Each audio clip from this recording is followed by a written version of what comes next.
Hello. Hello. Matthew chapter 12 tayo. Mateo 12. Ang katanungan tungkol sa araw ng pamamahinga, Sabbath. Question about the Sabbath. So may correlating verses dito, connecting verse or verse that has connections. Mark chapter 2 verse 23 to 28 and Luke chapter 6 verse 1 to 5. But today, we're going to read verse 1 to 14 of Matthew chapter 12. Alright, so here we go. By the way, ang version, ang salita ng Diyos, ASD. So, verse 1. Isang araw ng pamamahinga, naglalakad sina Jesus sa triguhan. Nagugutom noon ang kanyang mga alagad, kaya namitas sila ng trigo at kinain ng mga butil. 2. Nung makita ito ng mga Pariseo, sinabi nila kay Jesus, "Tignan mo ang mga alagad mo. Ginagawa nila ang ipinagbabawal sa araw ng pamamahinga. They're doing things against the day of Shabbat. One moment. Verse 3. Sinagot sila ni Jesus, "Hindi ba ninyo nabasa sa kasulatan ang ginawa ni David nang magutom siya at ang mga kasamahan niya? Pumasok siya sa bahay ng Diyos at kinain nila ng mga kasamahan niya ang tinapay na inihandog sa Diyos kahit nalabag sa kautusan na kainin iyon, ninuman maliban sa mga pari." 5. At hindi rin ba ninyo nabasa sa kautusan na ang mga pari ay nagtatrabaho sa templo kahit sa araw ng pamamahinga? Alright. So, are you not included because your position is higher than everyone else? Yeah, parang sampal yun sa mukha ng parang isang hypocrite. Pinagbabawalan mo kami pero ikaw din pala. You're not practicing what you're preaching. As our Lord Jesus Christ is saying. And you keep pushing the law while you are the ones who's not obeying the law. But because you are deceived, you got deceived, nalinlang kayo ng kung sino man nalinlang sa inyo, but not God, definitely, ganyan yung action nyo. You can see the dirt or the things that's covering someone else's eyes, but you cannot see the log covering your eyes. Parang ganun yun eh. Now, let me just read it back. Yeah, verse 6 na pala tayo. Pero hindi pa tapos. Verse 5 muna. At hindi rin ba ninyo nabasa sa kautusan na ang mga pari ay nagtatrabaho sa templo kahit sa araw ng pamamahinga? Question mark. Isa itong paglabag sa kautusan ng araw ng pamamahinga, ngunit hindi sila nagkakasala. 6. Sinasabi ko sa inyo, may naririto ngayon na mas dakila pa kaysa sa templo. 7 and 8 na pala. Ba't ganun? Ba't 7 and 8? Sapagkat ang anak ng tao ang siyang Panginoon ng araw ng pamamahinga. Because the Son of Man is the Lord of Sabbath. The Lord of the Sabbath. Anak ng tao ang siyang Panginoon ng araw ng pamamahinga. Kung alam lang sana ninyo ang ibig sabihin na sinasabi ng kasulatan. If you only get it, but you're missing the forest for the tree. Hindi ang handog ninyo ang hinahangad ko, kundi ang maging maawain kayo, hindi sana ninyo hinatulan ang mga taong walang kasalanan. Verse 9. Mula sa lugar na yon, pumunta si Jesus sa sinagoga, at may lalaki roon na paralyzed. At least, if I'm not mistaken yung kamay. Pero let's just read it. Yan pala sinabi na, paralisido ang isang kamay. Naroroon din ang mga Pariseo na naghahanap ng maipaparatang kay Jesus. Kaya tinanong nila si Jesus, "Pinapahintulot ba sa kautusan ang magpagaling sa araw ng pamamahinga?" Alright. 11. Sinabi ni Jesus sa kanila, "Halimbawa, may tupa kayong nahulog sa balon sa araw ng pamamahinga. pababayaan na lang ba ninyo? Hindi ba ninyo iaahon? 12. Higit pang mahalaga ang tao kaysa sa tupa. Kaya nga ipinapahintulot sa kautusan ang paggawa ng mabuti sa araw ng pamamahinga. To do good in the day of Shabbat. 13. Pagkatapos sinabi ni Jesus sa lalaking paralisido ang kamay, iunat mo ang iyong kamay, iniunat nga niya ang kanyang kamay at gumaling ito. Last verse, 14. Ngunit umalis ang mga Pariseo at nagplano kung paano nila ipapatay si Jesus. Because ito yung heart posture. You can check the heart posture ng mga Pharisees. And it is also happening. It is also happening in today's lives. Parang ganito. Correlate muna natin sa mga nangyayari ngayon. Inggit kasi.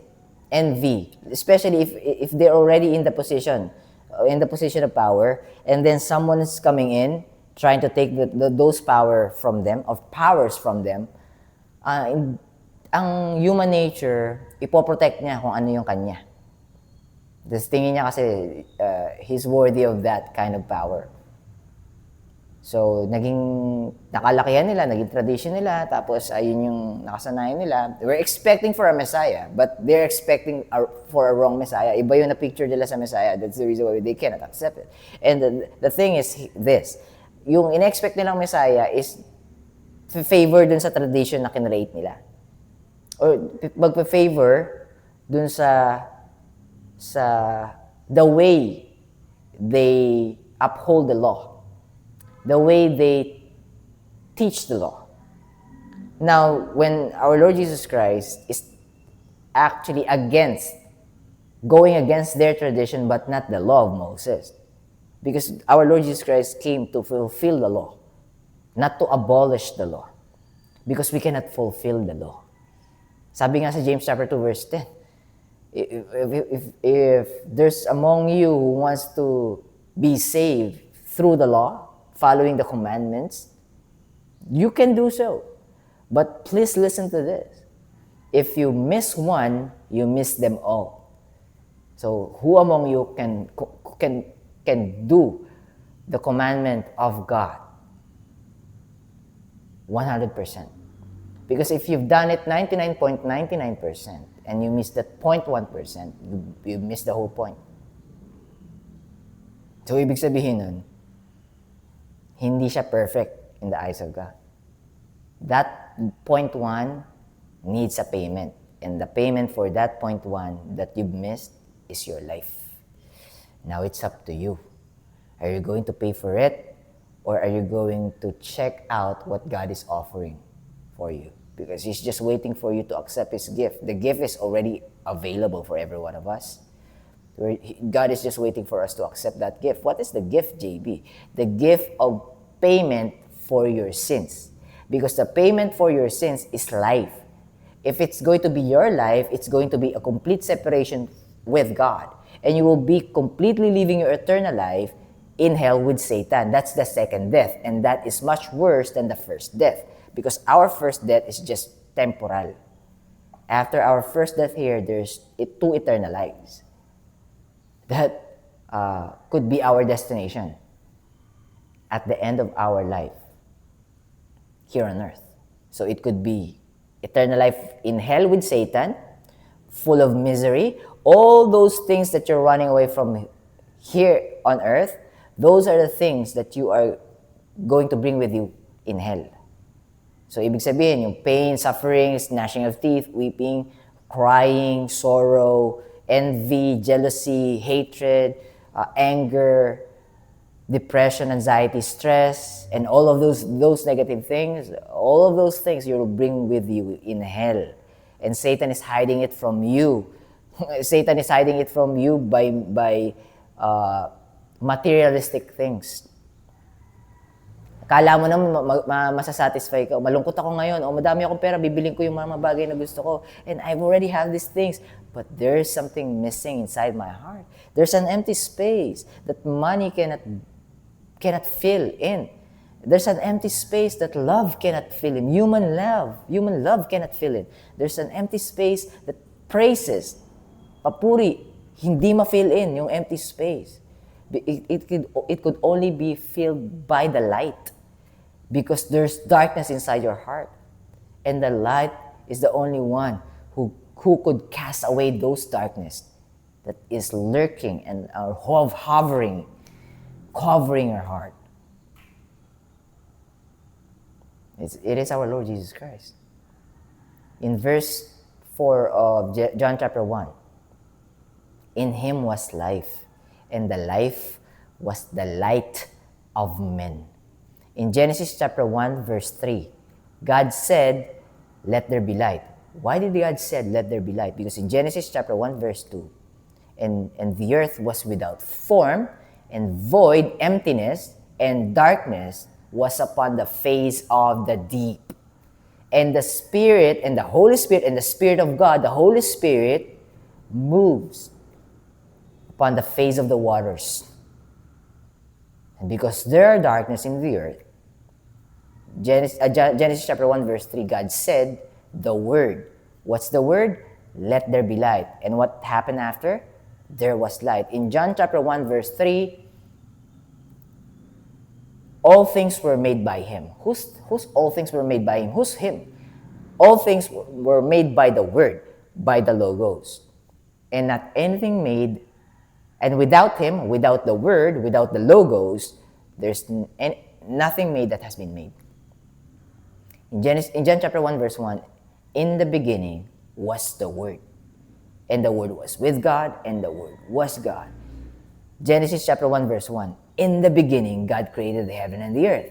Now, in the beginning, in Hebrew, is Bereshit. Reshit means the beginning or beginning. Be could mean in, at, with. Now, if John the Beloved, not John the Baptist, John the Beloved, Apostle John, used the word, in the beginning was the Word, and the Word was with God. With the beginning, God created the heaven and the earth. How about that?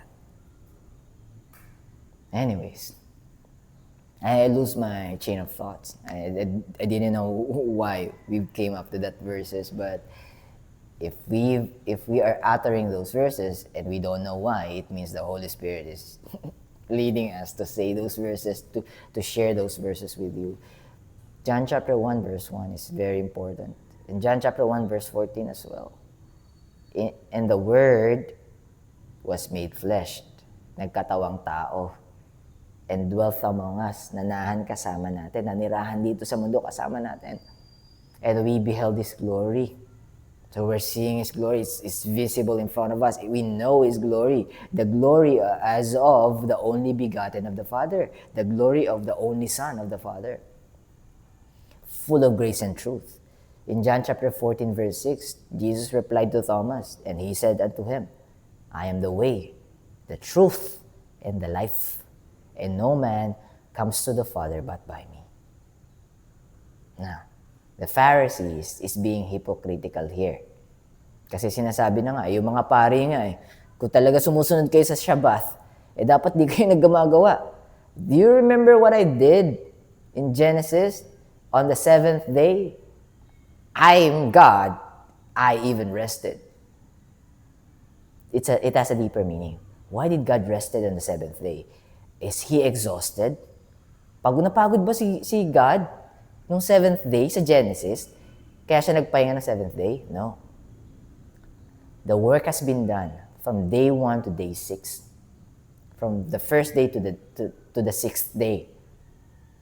On the 7th day, the reason why He rested, because there's nothing need to be done. Lalim na. Medyo deep na. It's not coming from me. Someone is being used by God, and that exact wisdom that has been dropped today is coming from God. Ano siya? Omniscient and omnipotent. Ano ibig sabihin ng omnipotent? Can do everything that He wanted to do. There's no one can stop Him. He created the universe. He created you and me. Oh, but we came from our mother. Who created your mother? And it all goes to the bottom of it or in the beginning of it? Adam and Eve. God created Adam. He didn't create Adam from a womb. He created Adam from a dirt. Why from a dirt? So that the seed can grow. Tignan nyo to. Think about this. If the seed has been planted to a diamond, it will never grow. If a seed has been planted to a gold, it will never grow.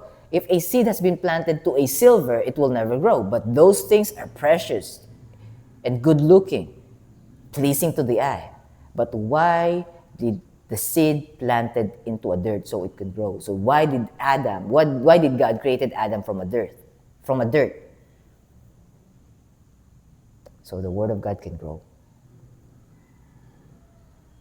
And pagka sinabi nyo, the world, sabi ng mga scientists, ng mga researchers, sabi ng pag-studies ng tao, the world, the earth is billion years old. So, tapos na sinasabi ng Bible, 6,000 years, more or less. Wala pang 10,000 years na nakreate ang mundo. Here's the thing. The Bible is telling us, God created Adam from dirt. Hindi niya hinayaang ipanganak si Adam. Kaya niyang gumawa ng manna agad. Manna. Hindi dumaan yun sa pagkabata. What am I trying to say? If God can create a man without going through the process, how can He create a world without going through the whole process of 100 billion years? He can create the world even though it's already billion years. Kung ganun yung sinasabi ng scientists. But what I'm trying to say is, there's nothing impossible with God. Bakit may hangin? Why are we inhaling oxygen and why are we exhaling carbon dioxide? Yes, we know there's the H2, the oxygen, and then carbon dioxide is existing. How? Why? Where did it came from? Aksidente na lang. Impossibility rin kasi yun. Impossibility rin yun. Ang atheist, ang mindset,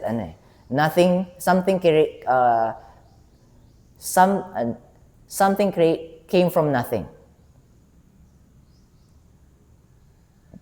Kung make sense lang pag-uusapan, di din siya nagme-make sense sa akin. Something could came from nothing.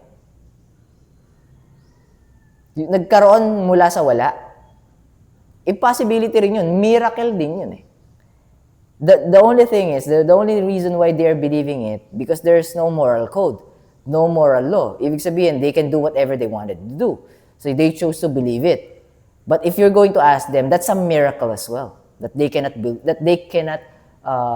reject, because it's favoring their sinful life.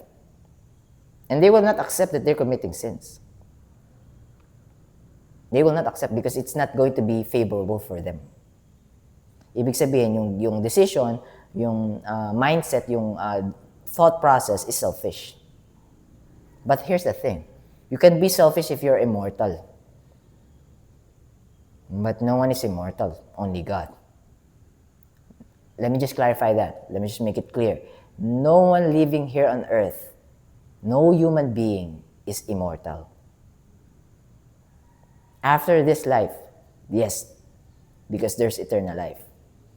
Eternal life in hell, and eternal life in heaven. And kung may naglo-lurk ngayon sa social media na hindi naniniwala sa eternal damnation. Di asan yung justice doon? Kung may katapusan pala yung parusa.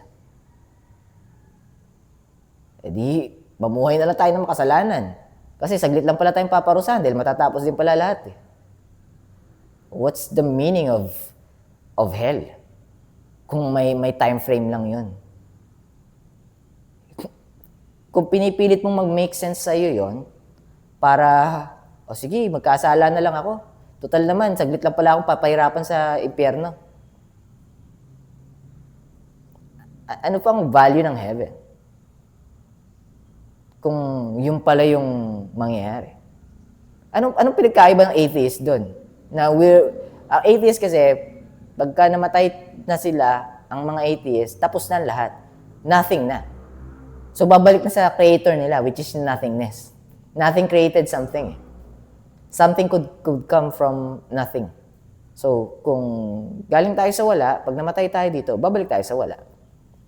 So, yung kumakalat ngayon, si Kirk Cameron yata, nag-share na hindi, temporary lang yan, yung parusa sa hell, matatapos din. Eh di babalik sa nothingness? Eh ano pagkakaiba na sa atheist? And that's the twisted gospel. Paano magiging importante ang heaven kung may limit ang hell? Kumbaga may expiration ang punishment sa hell. Hindi. Lifetime ang damnation. Lifetime yan. Kaya nga dito nga sa mundo, meron, kumbaga, comprehensible. Na-comprehend nga ng mga tao na sobrang worst ng ginawa nitong kamalian nitong tao na to. Ang punish niya is life sentence. Kumbaga, justice is fulfilled. So, paano magiging justice is fulfilled kung sobrang worst na ng ginawa ng tao na to, tapos hindi niya man lang inaccept na pinatawad siya ng Panginoon at namumuhay siya ng, baliwala sa akin ng Panginoon. Kasi, sige, paparusahan ako sa impyerno, pero saglit lang naman, matatapos din. Babalik na ako sa kawalan. That doesn't make sense. It's not adding up. The math ain't mathing, ika nga nila. Anyways, kaya ko lang masabi, because the Pharisees, being hypocritical. If you are not dying to your flesh, you are being hypocritical. Let me just rephrase that, para di masakit pakinggan. If I'm not dying to myself, I am being hypocritical. Ayan. Ako yung example. Para ako na yung hypocrite. Doon na lang muna siguro kasi 22 minutes na stretch ko na naman ng pagkahaba-haba. I'm sorry.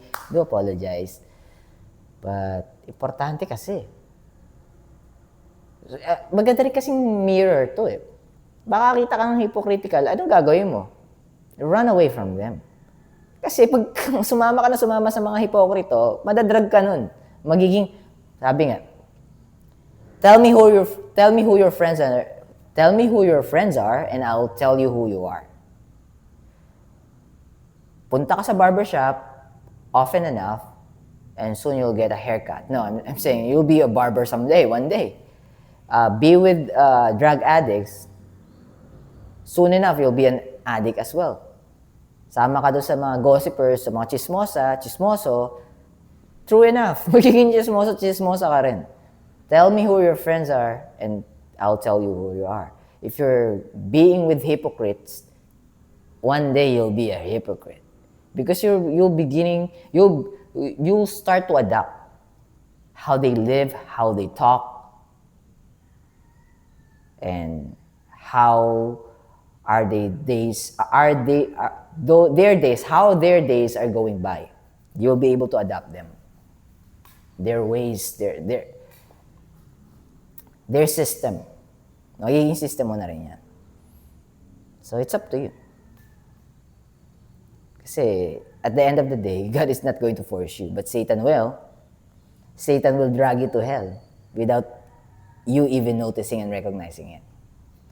So, I'm just gonna leave you with Matthew chapter 11, verse 28, 29, 30. Hindi ganong connected doon sa pinag-usapan natin, but if you are the type of person, or if your current situation right now is so heavy, and you cannot carry it anymore, like, iniyak mo na, kinausap mo na lahat ng makakausap mo, pero walang makapag-alis ng pain and burdens na nasa puso mo, at nasa isip mo, na constantly running inside your head, and it's so irritating already.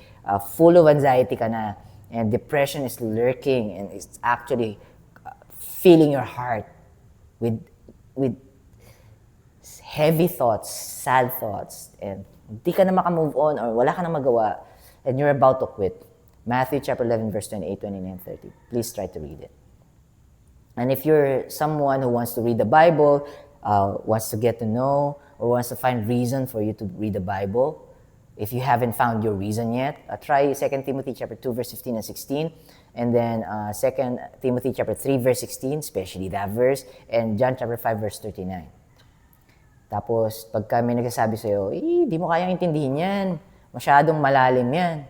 Wala kang kakayanan. Mahina ulo mo. Ako lang makakapagpaliwanag sa inyo yan. Sa akin ka lang makinig. Tapos bigyan mo ako pera. Pero hindi niya sabihin yun. Papaawa lang yun. Or gagamit ng mga mabubulaklak na pananalita. Kailangan ng ministry, kailangan ng ganito. But look at their intention. If they're telling you that you cannot understand what is inside the Bible, they're definitely right at some point. You know why? Because our understanding, our finite brains, limited finite wouldn't be able to actually understand everything inside the Bible. But here's the thing. The word itself will help you understand what it is trying to say. Saan makikita yun, JB? Hebrews chapter 4, verse 12. For the word of God is quick, meaning alive and active. Ibig sabihin, yun ang mag-work sa'yo. How can you understand something that you are not actually trying to pay close attention to? Di mo nga binubuklat. So definitely, walang mangyayari. You're not doing some actions. Or you're not trying to get to know. So walang mangyayari. But once you try to get to know it, put some effort. Once you start putting efforts on getting to know who God is, then God will reveal Himself unto you. We can only receive the wisdom. For the word of God is quick, alive and active, powerful, and sharper than any two-edged sword, piercing even to the dividing asunder of soul and spirit and joints and marrows. Meaning kahit napakahirap sa iyo unawain, don't worry, because once God open your heart and makes it ready, you'll be able to understand what He wants you to understand, because He's the one that's going to provide it to you. Wisdom from God is only receivable. It's not attainable and not achievable. Yun yung mistakes ng ibang nagbabasa ng Bible. Akala nila, by their own efforts, makukuha nila ang ibig sabihin ng Panginoon. No. God is the one who's going to give it to you. I hate to break it to you, but that's the fact. That's a fact. As a matter of fact, God is the one. Siya ang makakapagpaunawa ng medyo mahirap unawain at nung napakahirap unawain. Soul and spirit and of the joints and marrow, and is a discerner of the thoughts and intents of the heart. Pati intention ng mga nagpapaliwanag sa'yo. Madidiscern mo yun through the word. Because the word will help you discern. So we need to pay close attention. If we're not paying close attention to what God is telling us, how can we hear it? How can we understand it, right? So John chapter 10, verse 27 to 30, please read that as well. And then James chapter 1, verse 19. Mga reinforcement lang, mga reminders. Wherefore, my beloved brethren, let every man be swift to hear, quick to listen, slow to speak, slow to wrath, slow to anger. So, swift to listen, slow to speak, slow to wrath. Meaning, different translation, quick to listen, slow to speak, slow to anger. Tapos, kung si Satan, dinideceive ka, James chapter 4, verse 7. Ang go-to verse ko. Sana, try mo, baka makatulong din sa'yo. Submit yourselves therefore to God, resist the devil, and he will flee from you. Okay. God bless you guys. Keep safe. I'll be seeing you tomorrow. Nope. I'll be seeing you when I see you. Bye for now.